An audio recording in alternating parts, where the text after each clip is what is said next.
What's up mga ka-faith? Ka-faith lang at huwag kang bibitaw hanggang matapos ang video na to.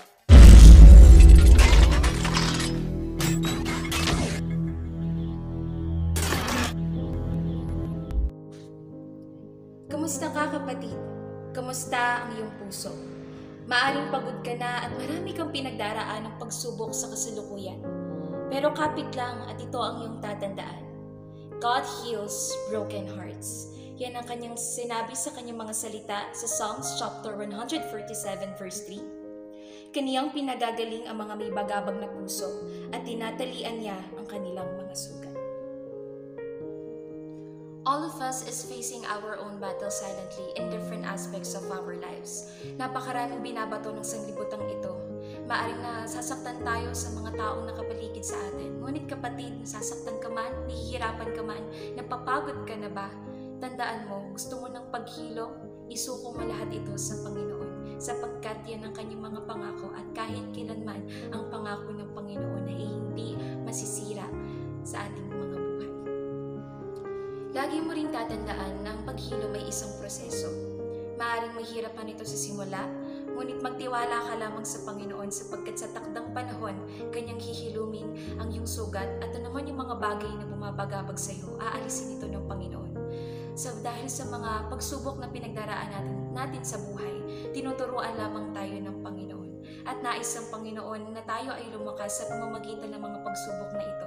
At balang araw, ano man yung mga bagay na bumabagabag sa atin, ano man yung mga bagay na naranasan natin sa ating mga buhay, balang araw, magiging testimonya natin ito at magiging pagpapala ang ating mga buhay sa iba.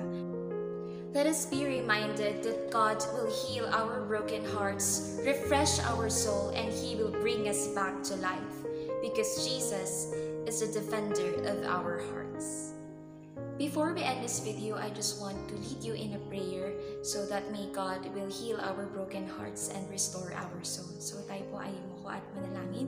Panginoon, nagpapasalamat kami sa iyong mga salita na pinalalahanan mo kami na nariyan ka upang hilumin yung mga sugat namin. Salamat Panginoon, turuan at tulungan mo kaming magtiwala at manampalataya sa iyo Panginoon na nariyan ka sa aming tabi na balang araw sa takdang panahon Panginoon, hihilumin mo yung mga sugat na mayroon kami at dalangin namin Panginoon, sinusuko namin ito sa iyo. Dalangin ko Panginoon sa lahat ng mga tao na makakapanood o makakapakinig nito Panginoon. Dalangin ko Panginoon na naman yung mga bagay na bumabagabag sa kanila mga puso. Panginoon, palayain mo sila sa pangalan ni Jesus Panginoon.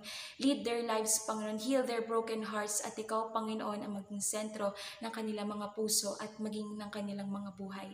Marami pong salamat sa iyong pag-ibig, sa iyong mga salita na minsan pa na nagpalakas po sa amin. Sa iyo ang pinakamataas sa pagpuri at pagsamba sa pangalan po ng aming Panginoong Jesus. Amen.